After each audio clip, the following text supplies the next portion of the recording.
Hoje a gente vai dar uma pausa aqui na série e a gente quer meditar um pouco, obviamente, na questão do tema da Páscoa, né?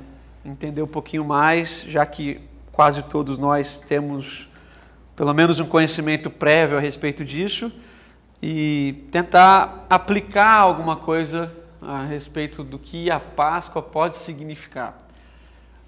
Infelizmente a cultura, né, a cultura cristã evangélica, ela precisa de lutar pelos significados, ela precisa ressignificar algumas coisas. Então, poucos de nós, se não nenhum de nós, acordamos hoje de manhã com a lembrança de uma oração a respeito do que realmente representa essa data. Com medo de algumas coisas ficarem por demais automatizadas, né? Eu acho que a gente tem se perdido por também deixar que nada faça sentido com nada. Então era uma prática de quando a gente era criança, ter o culto da ressurreição, né? Os irmãos iam lá às 6 horas da manhã, era muito bacana, as crianças eram obrigadas a ir, por isso iam, mas eu não sei se ter deixado de fazer essas coisas se não prejudicou o nosso coração. Porque agora a gente acorda e já também nem lembra mais. Então, eu tive a graça de acordar bem cedo, porque todo domingo eu acordo mesmo, e eu fiquei tentando me convencer de que eu não fiquei pelo caminho daqueles que desprezam essa data, mas com a consciência de que eu tinha ficado pelo caminho. Então, eu acho que a gente tem que revisitar os nossos corações para que, a partir de datas como essa, a nossa fé ganhe sentido para a vida. Então quero ler com você um texto bastante conhecido, texto de Lucas capítulo 24. Nós já conversamos sobre esse texto, não dessa mesma forma, aqui mais ou menos 2 anos e meio atrás, mas nós queremos de novo ler esse texto e meditar rapidamente aqui com vocês nessa manhã. Lucas capítulo 24, quero ler do versículo 13 até o versículo 35, um pouco comprido, mais do que o normal, já que a gente tem pregado um versículo por domingo, né? Hoje a gente vai falar sobre esses daqui. Então, versículo 13. Naquele mesmo dia, 2 deles estavam no caminho para uma aldeia chamada Emaús, distante de Jerusalém, 70 estádios. Iam conversando a respeito de todas as coisas sucedidas. Aconteceu que, enquanto conversavam e discutiam, o próprio Jesus se aproximou e ia com eles. Os seus olhos, porém, estavam como impedidos de o reconhecer. Então lhes perguntou Jesus: que é isso que vos preocupa? E de que ides tratando à medida de caminhais? E eles pararam entristecidos. Um, porém, chamado Cleopas, respondeu dizendo: és o único, porventura, que tendo estado em Jerusalém, ignora as ocorrências desses últimos dias? E eles respondeu: quais? E explicaram o que aconteceu a Jesus, o Nazareno, que era varão profeta, poderoso em obras e palavras diante de Deus e diante de todo o povo, e como os principais sacerdotes e autoridades o entregaram para condená-lo à morte e o crucificaram. Ora, nós esperávamos que fosse ele quem havia de redimir a Israel, mas depois de tudo isso, e já é o 3º dia desde que essas coisas sucederam. É verdade também que algumas mulheres das que conosco estavam nos surpreenderam tendo ido de madrugada ao túmulo e não acharam o corpo de Jesus, voltaram dizendo terem tido uma visão de anjos, os quais afirmavam que ele vive. De fato, alguns dos nossos foram ao sepulcro e verificaram a exatidão do que disseram as mulheres, mas não o viram. Então lhes disse Jesus: ó necios e tardios de coração, para crer tudo o que os profetas disseram. Porventura não convinha que Cristo padecesse e entrasse na sua glória? E começando por Moisés, discorrendo por todos os profetas, expunha-lhe a respeito do que constava as Escrituras. Quando se aproximaram da aldeia para onde iam, fez ele menção de passar adiante, mas eles os constrangeram, dizendo: fica conosco, porque já é tarde e o dia declina, e entrou para ficar com eles. E aconteceu que, quando estavam à mesa, tomando ele o pão, abençoando e o partiu, lhes deu. Então se lhes abriram os olhos e o reconheceram, mas ele desapareceu da presença deles. E disseram um ao outro: porventura não nos ardia o coração, quando ele pelo caminho nos falava, quando nos expunha as Escrituras? E na mesma hora, levantando-se, voltaram para Jerusalém, onde acharam reunidos os 11 e outros com ele, os quais diziam: o Senhor ressuscitou e apareceu a Simão. Então os dois contaram o que lhes acontecera no caminho e como fora por eles reconhecido no partir do pão. Amém. Que Deus os abençoe. Bom, meus irmãos, não tem como a gente falar da Páscoa sem, pelo menos, entender um pouco a caminhada, né? De quando é que isso começou. Quando Deus ele tira o seu povo lá do Egito, ele envia Moisés, obviamente, ele chama Moisés a partir de um episódio bastante diferente, né? Ele vê que há em Moisés uma disposição de justiça e que Moisés, então, poderia ser um homem levantado por ele para tirar o seu povo das mãos do faraó. Ele o faz e Moisés tira, a gente passa por aquele processo demorado, que na Bíblia você lê em 2 páginas, mas que na história demorou alguns meses, que é um processo das 10 pragas, né? E aí você vem com a última praga, da qual então, quando o escritor vai explicar isso aqui, ele vai vai trazer para nós o contexto de toda a Páscoa.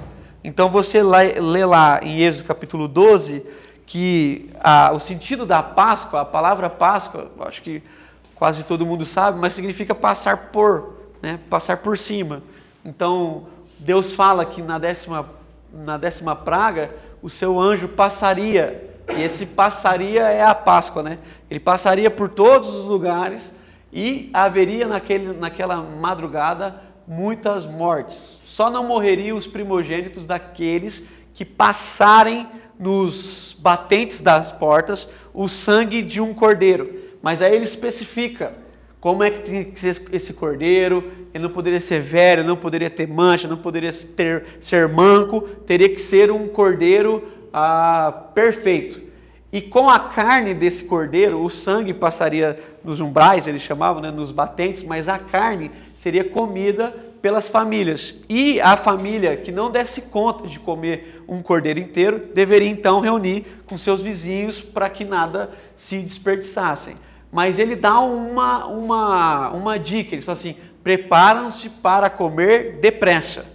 Então, porque quando o anjo passar, logo em seguida, o faraó irá deixar vocês sair e vocês não podem devagar, vocês têm que ser rápidos. Isso acontece literalmente lá no filme o Êxodo, né? A gente viu bem essa ilustração e a gente vê o povo indo, e a partir desse movimento, tudo que vai ser gerado em Israel, nesse povo aqui que sai daqui, vai ser gerado a partir do sacrifício de um cordeiro.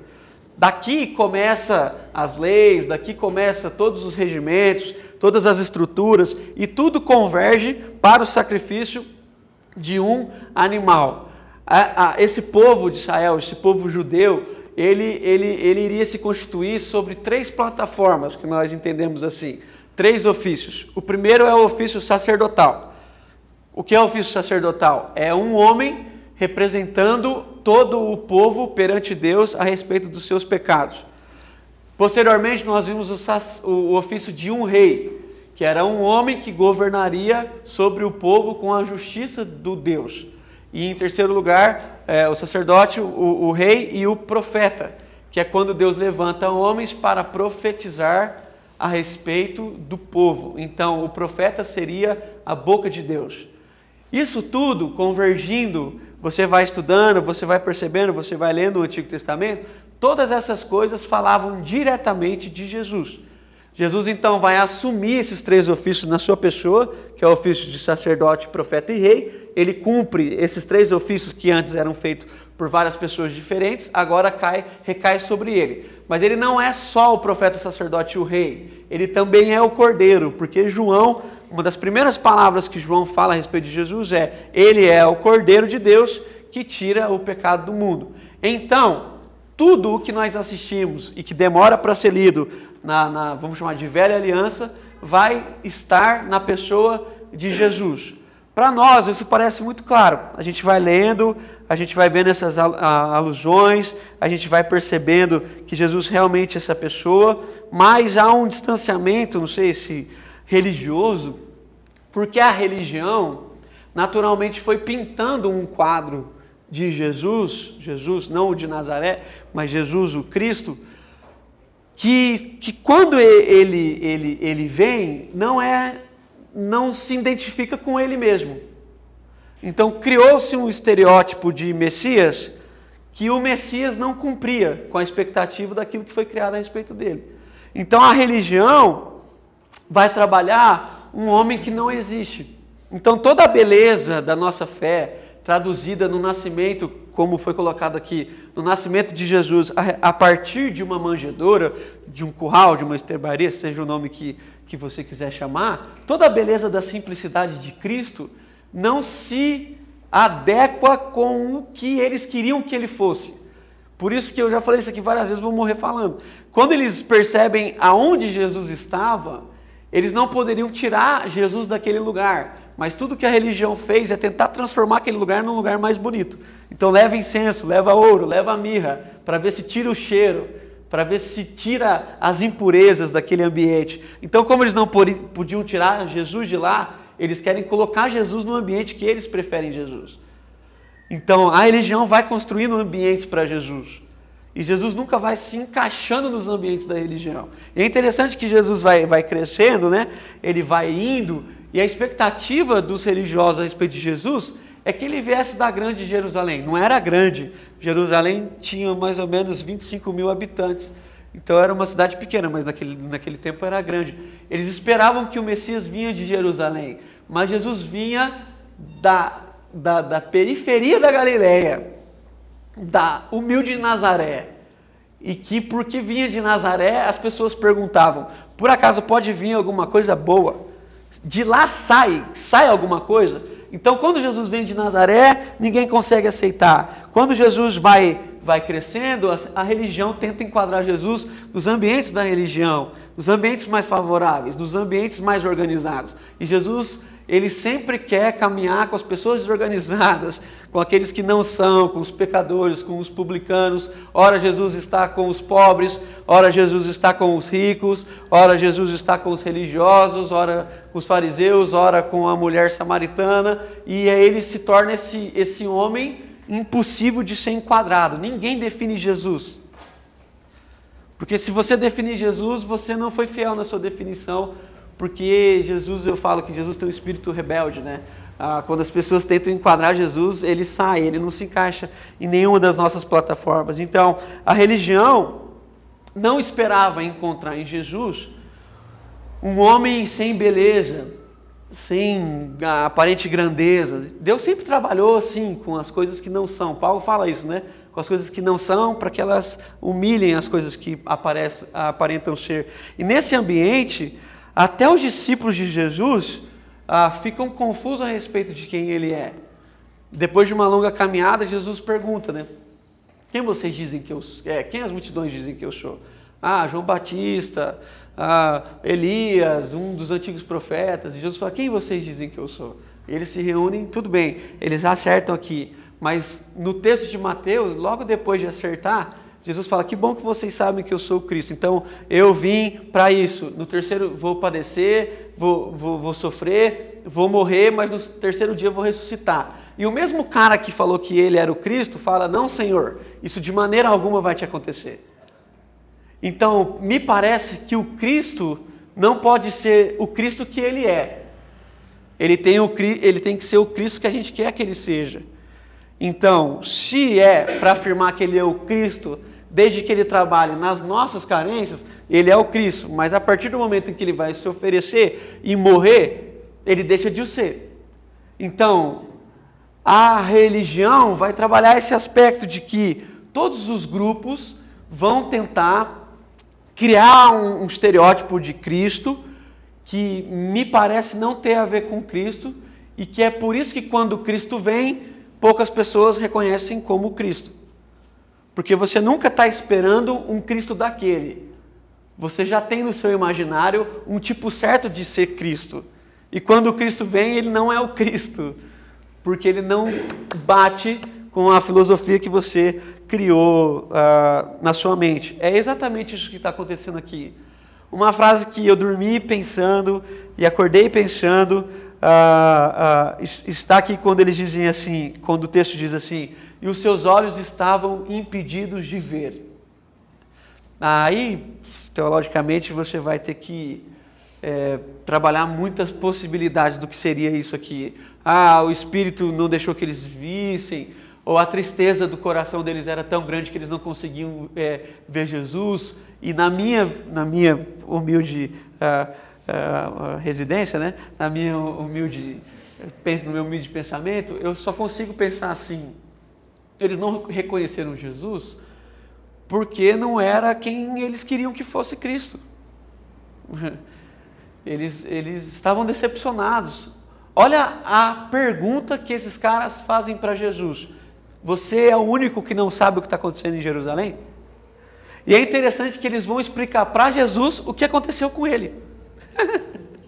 Aí eles falam para Jesus: a gente esperava. Agora presta atenção, olha o que eles falam assim: nós esperávamos que ele redimiria Israel.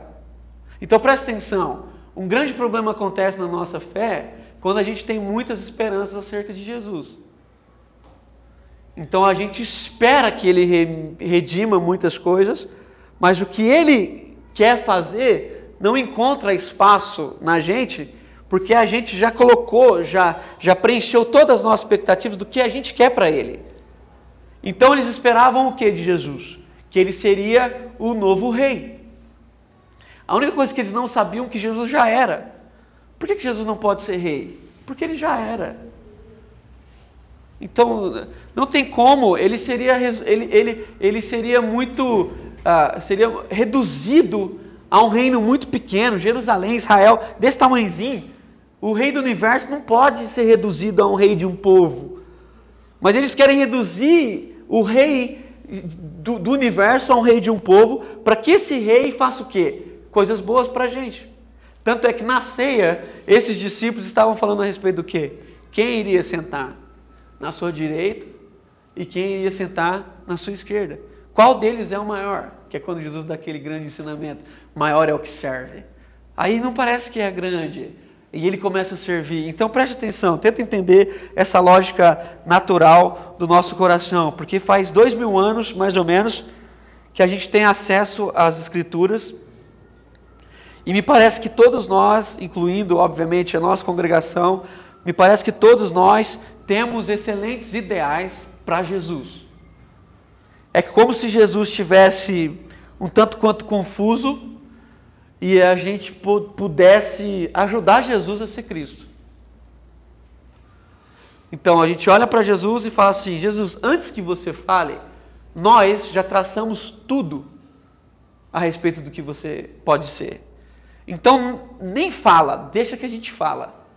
A gente sabe para onde o Senhor tem que ir, a gente sabe quando o Senhor tem que voltar, a gente sabe de tudo. Não estressa, não se preocupa, senta e reina, o resto a gente faz.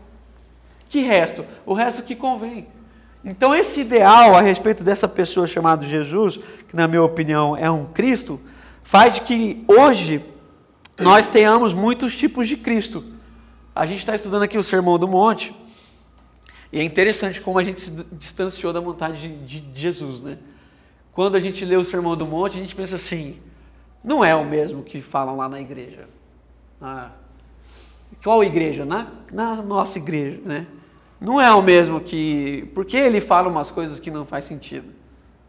Não faz sentido por quê? Porque todo o sentido já está pré-estabelecido. E só há sentido nas palavras de Jesus se ela conferir com as nossas palavras. Como a maioria das palavras de Jesus não conferem com as nossas, quem perde o sentido é ele. E no fim, quem está confuso é Jesus. Faz sentido? E aí a gente está trabalhando para ajudar Jesus a ficar bem. E aí a gente começa a trabalhar em Jesus vários aspectos das coisas que ele poderia ser e infelizmente ainda não é. Mas que se Deus quiser, um dia ele chega lá. Então, você vai vendo a história e me parece que o problema do cristianismo são os cristãos mesmo, né? A forma moderna como o cristianismo tem lido as escrituras são um pouco estranhas, como por exemplo, você pode achar na boca de alguns irmãos um Cristo ditador. Você fala em ditador, você pensa em algumas coisas, que instituiu um monte de coisas estranhas e de regras, e que ele fica trabalhando ali para punir as pessoas que não cumprem as suas regras. Você pensa, se de um lado da igreja pensa num Jesus ditador, o outro lado da igreja pensa num Jesus liberal. Não há mais caráter, não há mais nada. Façam o que vocês quiserem, porque no fim todos seremos salvos pela graça. E a graça de Jesus não tem nada a ver com pecado, né? Mas para esses irmãos aqui tem tudo a ver. Você tem na boca de muitos irmãos um Cristo militante, né? Ele salva o pobre, mas bota fogo nos ricos e fica rindo. Rico desgraçado, Jesus. E esse Jesus tem cor, tem partido, e vocês sabem disso. Então você sabe que há um Jesus elitizado, né? Na boca de alguns irmãos que falam que tudo que eles conseguiram é porque eles trabalharam mais do que os outros, que todo mundo tem a mesma oportunidade. Trabalha quem quer, e quem não quer, fica aí, pedindo esmola. É um bando de sem nada para fazer. Ou melhor, um bando de vagabundo, né? A gente percebe que há um Cristo meio carente nas nossas congregações, né? Que a gente tem que cantar para ele umas 2 horas para ver se ele fica um pouquinho mais feliz. E quando Jesus fica feliz, a gente pede o que a gente precisa, né? Então, é como se a gente precisasse trabalhar, é como aquele marido que sabe o que quer e por isso agrada a sua mulher. Infelizmente, né? A igreja agrada a Jesus, mas no fim do culto ela fala a verdade. Libera a bênção, Jesus. Nós já cantamos para você. Há um Cristo um pouco religioso. Ele fica te filmando 24 horas por dia para ele poder jogar na sua cara todos os seus pecados. Então há todos os tipos de Cristo que eu e você podemos imaginar. Então, na minha opinião, nos falta criatividade, nos falta uma boa imaginação para prever todos os tipos de Cristo, mas que nenhum deles conferem com o Cristo que é Cristo nas Escrituras. Observe o que o Jesus faz com esses irmãos. Quando eles falam assim, nós esperávamos que ele iria redimir Israel, mas ele morreu, já é o 3º dia, ele não apareceu. Olha como esses caras estão cegos. As mulheres já foram lá e tiveram uma visão, os anjos falaram para elas que Jesus está vivo. Até postei essa fala dos anjos hoje de manhã. Por que vocês procuram, entre os mortos o que vive? Foi isso que o anjo falou. E elas vão correndo, encontram com os discípulos na casa, e eles vêm correndo, e Pedro corre na frente. E quando Pedro chega lá, acontece a mesma coisa, há um túmulo vazio. Essa é a nossa esperança. E esses irmãos sabem que tanto as mulheres quanto alguns discípulos, pelo menos Pedro, foram até o túmulo e viram que Jesus não estava lá. E quantas vezes você e eu já vimos Jesus falar sobre o 3º dia? Ele comparou o 3º dia com algumas coisas, né? Uma delas foi o templo. Ele fala que ele destruiria o templo, mas que em 3 dias ele reconstruiria. E ele fala da vida, e ele fala da morte, ele fala da ressurreição. Para esses homens aqui, Jesus falou várias vezes da ressurreição. E apesar de ser o 3º domingo, que nós cremos que é o domingo de manhã, eles não conseguem perceber que Jesus estava vivo. Por quê?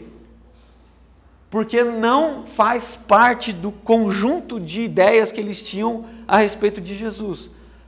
O que entrou no coração deles é que Jesus morreu e ele seria o rei em Israel. Como Jesus morreu, quebrou-se todos os preconceitos que eles tinham a respeito de Jesus, e agora o Jesus na frente deles não é Cristo. E aí Jesus continua caminhando e olha a sacada de Jesus. Ele fala assim, mas vocês não conhecem as Escrituras? É lógico que eles conhecem. E Jesus começa de Moisés e passa, segundo o texto, por todos os profetas. Gente, todos os profetas é muito profeta. Todos os profetas. E eles caminham de Jerusalém, na NVI até fala, né? De Jerusalém até Emaús, são pelo menos 12 quilômetros. 12 quilômetros a pé, gente, é quilômetro. Dá tempo de conversar realmente sobre muitos profetas. Mas a conversa foi tão boa que quando eles chegam na casa, Jesus despede deles, eles falam assim, não, fica com a gente. Fica com a gente. E aí olha que interessante o que vai acontecer quando eles chegam nesse ambiente. Antes disso, você vai perceber que quando eles dizem, nós esperávamos que ele iria redimir Israel, mas nada disso aconteceu, uma série de concepções devem fazer parte da nossa mente. Como, por exemplo, por que eles esperavam isso? Qual é o texto bíblico? Qual é o texto? Um texto bíblico que fala que Jesus iria reinar em Israel. Não tem. Então, agora, se você vê a Bíblia, desde Gênesis, capítulo 3, lá, o texto, versículo 15, quando há o pecado e já há uma promessa, né, de que o menino viria, a serpente no máximo, como fala? Mas ele fala morderia, né? O seu calcanhar, ele pisaria em sua cabeça. E aí a história vai se constituindo. Deus chama Abraão, fala que dele seria feita uma grande nação. Depois Deus chama Moisés. E tudo vai convergindo em Jesus. Tudo vai convergindo em Jesus. Tudo. Só que todas essas coisas que convergiam em Jesus não eram semelhantes ao que eles queriam que fosse. Então, não interessa se desde Gênesis fala, não interessa se todos os profetas falaram dele, não interessa se Isaías falou especificamente de que nele não haveria beleza e que a sua figura seria uma figura humana humilde, um homem de dor. Isaías vai chamar Jesus de homem de dor. Então, tá claro aos nossos olhos de que esse Jesus que veio aqui, o filho da Maria e do José, ele é semelhante ao que todos falaram a respeito dele. Mas me parece que esses irmãos, eles não conseguem mais entender isso. Porque esse ideal da pessoa de Jesus não é compatível. Então presta atenção. Eles ligam uma imagem de Jesus que não faz imagem com a imagem do Cristo. E aí quando Jesus vai para a mesa, isso é muito interessante. Jesus entra na casa e fica na mesa, e o texto diz que Jesus pega o pão. Jesus, quando pega pão, Jesus pegou um pão, você já espera alguma coisa.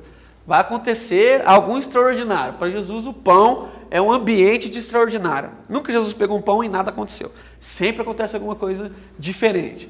Aí Jesus pega o pão, e o texto diz que ele abençoa e ele reparte. E na hora que ele reparte, o texto aqui disse que os seus olhos foram abertos, como os olhos de Paulo, né? Caiu-se uma escama. E quando eles viram, Jesus, Jesus desapareceu. É muito interessante. Jesus desapareceu.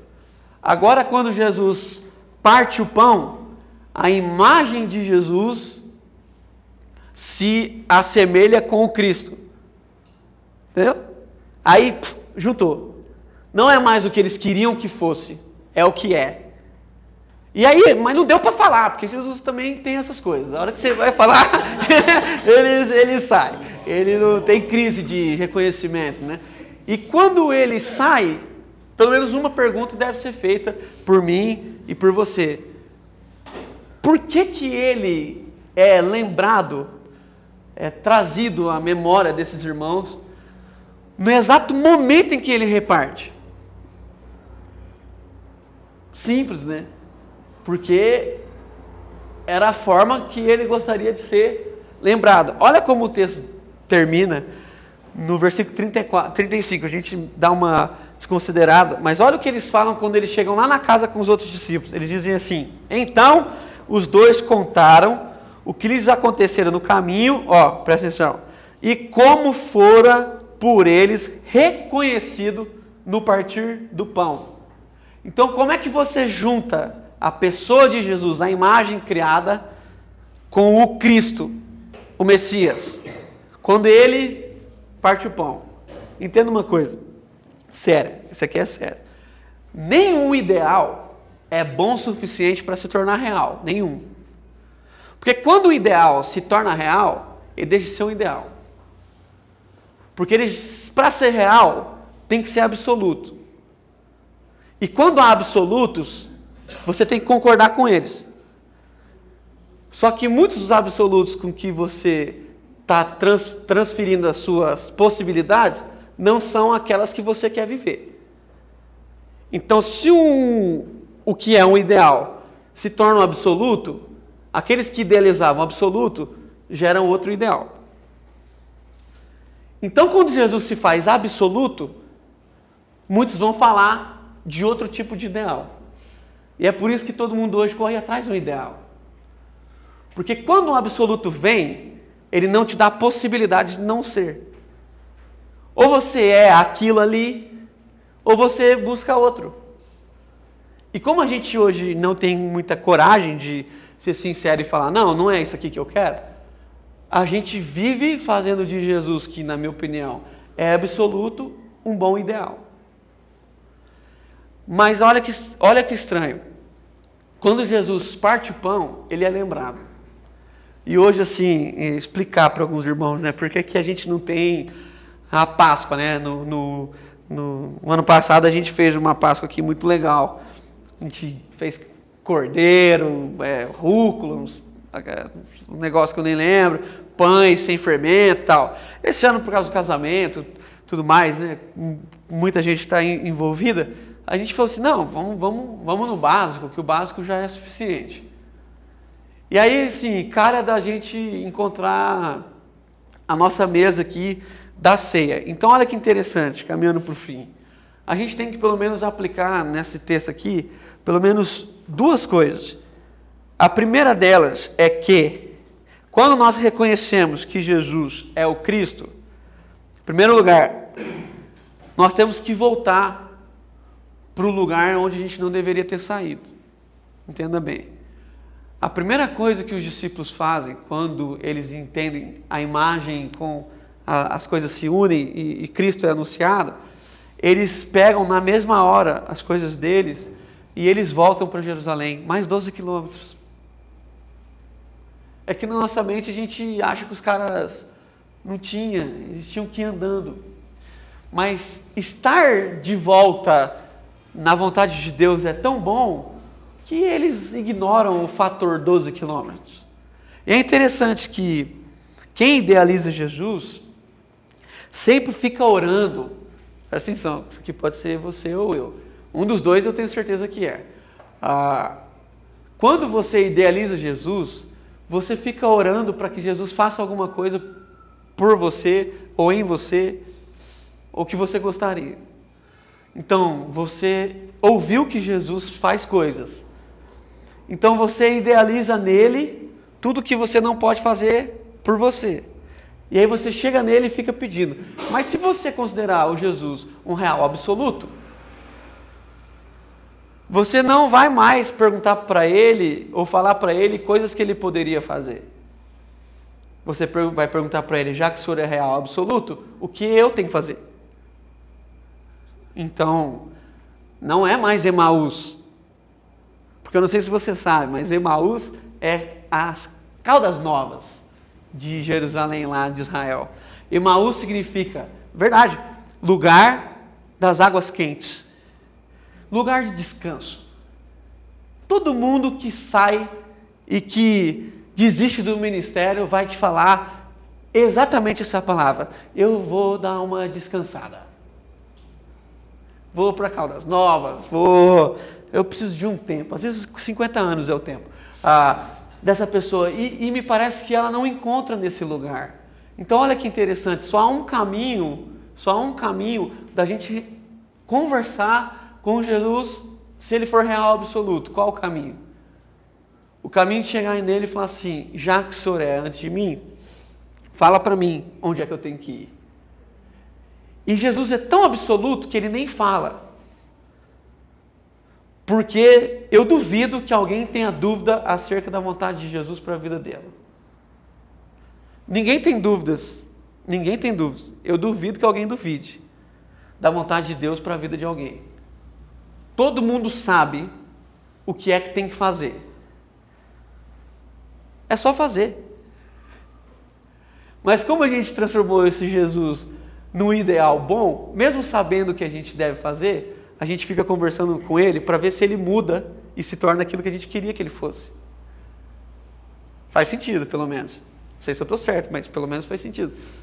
Então entende, quando eu olho para Jesus aqui, nesse caminho, a primeira coisa que eu tenho que fazer é, Jesus, se eu estou indo para Emaús, que os meus olhos a contemplarem o Senhor como o Senhor realmente é, real absoluto, que o meu coração volte ao lugar exato da sua vontade. Interessante. E a segunda marca aqui que a gente deve constituir com a leitura desse texto é que a nossa segunda ação é que depois que a gente encontra com esse Jesus real, absoluto, a gente quer viver como ele viveu. Então, eles foram iluminados a partir que Jesus partiu o pão. E Jesus deve ser reconhecido ainda como aquele que parte o pão. Porque a partir do momento que Jesus não é reconhecido como quem parte o pão, deixa de ser o Cristo e se torna o outro Cristo. Então é por isso que cada um faz de um jeito. Mas o único desejo que Jesus tem é que a igreja seja reconhecida no partir do pão só. Não precisa muitas outras coisas.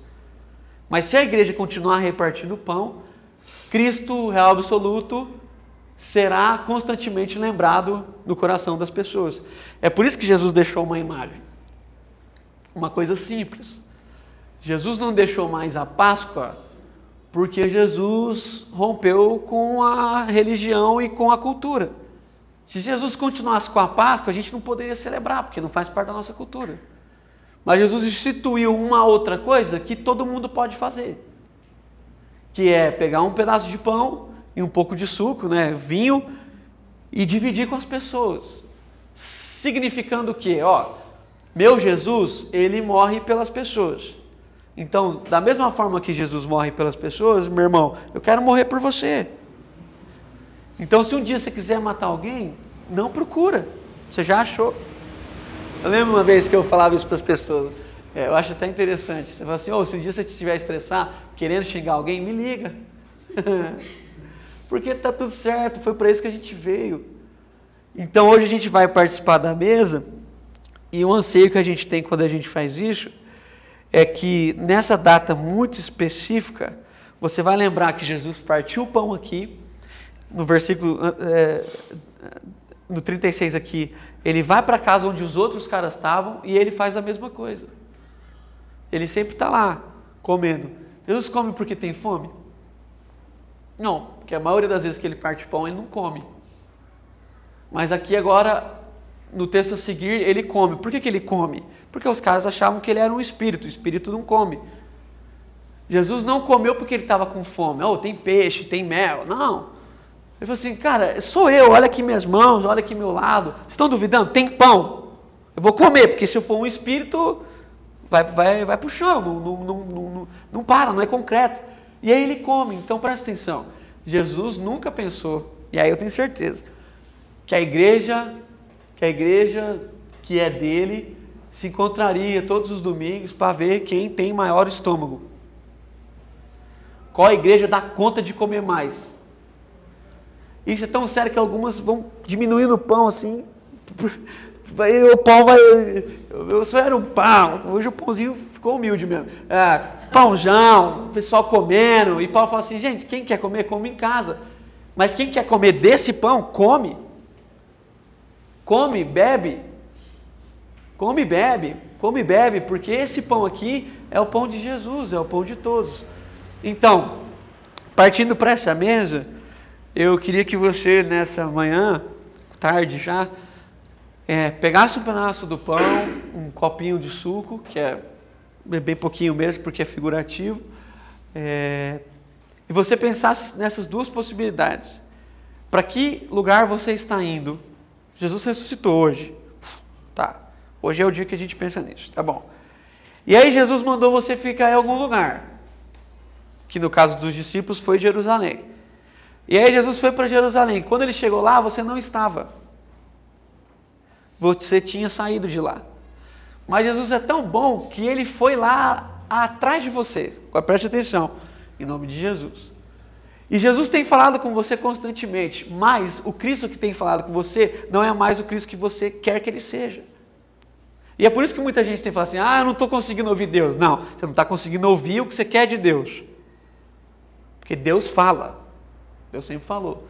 Então pense em nome de Jesus e responda, para onde é que você está indo? Para um lugar que é um lugar de descanso, já deu para você já trabalhou muito, agora você quer ano sabático, né? Encontrei com um menino ontem, está terminando o seminário esse ano.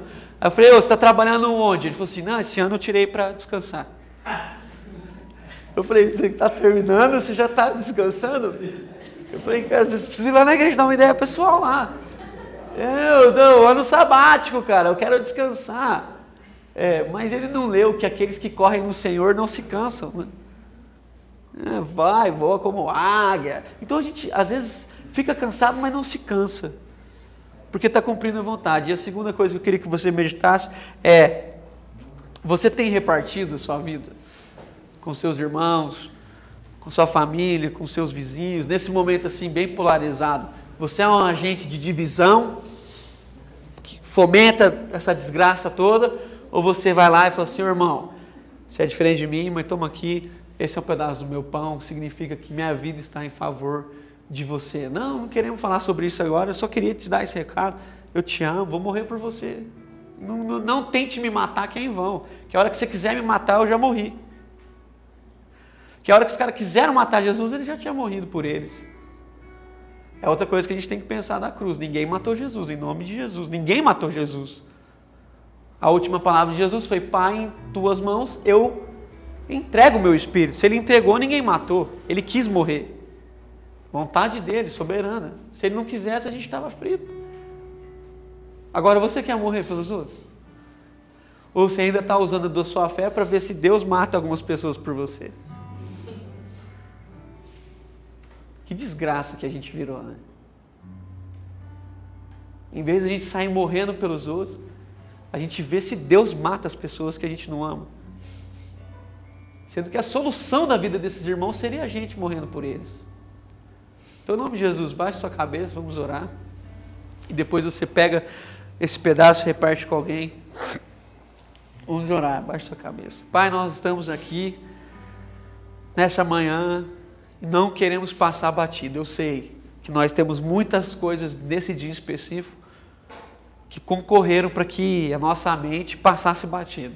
A gente fala brincando, mas o jogo, o casamento, muitas aflições que irmãos aqui têm vivido, mas nós, no meio de tudo isso, queremos fazer uma pausa aqui, importante, e pensar que hoje, nessa data, há tantos anos atrás, o Senhor saía daquele lugar, e junto com o Senhor todos nós, junto com o Senhor cada um de nós, saindo dos nossos túmulos, vivendo com o Senhor. A tua palavra diz que é no Senhor que nós existimos, vivemos e nos movemos. Então, na medida em que o Senhor levanta todos nós. Todos nós. E quando as pessoas foram lá encontrar com o Senhor, elas procuraram no lugar errado. Elas procuraram no lugar errado. Porque o Senhor não está dentre aqueles que estão mortos. O Senhor está para a vida. E vida em abundância. Então, em nome de Jesus, que nessa manhã nós possamos ser iluminados pelo Teu Espírito, como esses dois irmãos aqui no caminho, que nós possamos ter os nossos olhos abertos, ouvidos abertos, para que muitas vezes, quando o Senhor falar alguma coisa, a gente não seja confundido com a nossa própria vontade, que os nossos ideais a respeito do Senhor não nos confundam a respeito de quem o Senhor é, em nome de Jesus. Quebra tudo aquilo que a gente projetou no Senhor. Tudo aquilo que a gente gostaria que o Senhor fosse. E faz com que a gente se encontre com o Senhor como o Senhor é. A primeira palavra que o Senhor disse para Moisés é que quando o faraó perguntasse quem é este Deus, Moisés deveria responder, Ele é. Nós estamos aqui, rendidos ao Senhor, agradecidos ao Senhor, pela vida que temos em Ti. Morremos contigo, ressuscitamos contigo. E hoje vivemos para que nós todos sejamos expressão viva do Teu amor, repartindo aqui e acolá as coisas que o Senhor tem feito.